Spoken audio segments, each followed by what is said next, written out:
threat began in Russia. The origin of the virus is unknown, but its effects were devastating and swift. In the 1930s, reports of biological experiments began leaking out of Russia. Then reports of villages destroyed overnight. Then entire cities. We feared the Russians had developed a weapon of unparalleled power. The truth was far worse. The Khmer stayed sealed within Russia for over a decade. Then, in 1949, they launched an attack that overwhelmed all of Europe in a matter of weeks.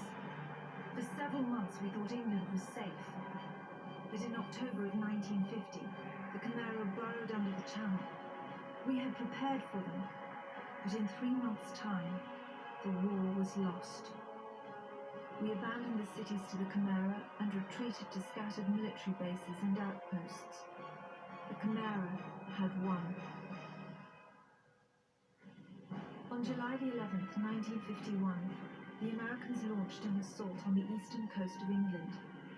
On the second wave of that assault was a sergeant named Nathan Hale. The actions of that soldier have become a matter of both scrutiny and myth. What follows are the known events of his life from July 11th to July the 14th, the day he was last seen.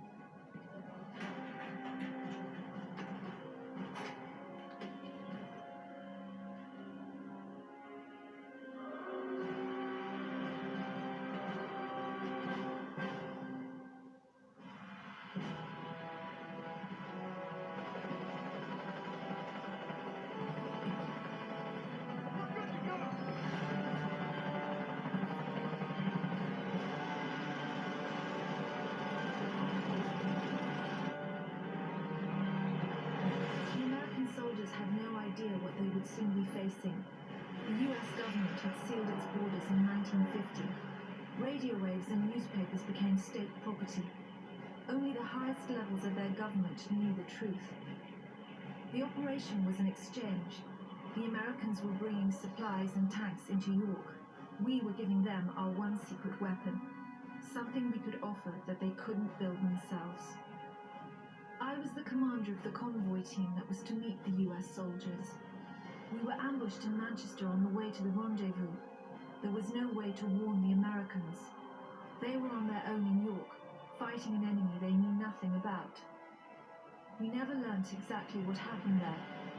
All we know is that Nathan Hale was the sole survivor.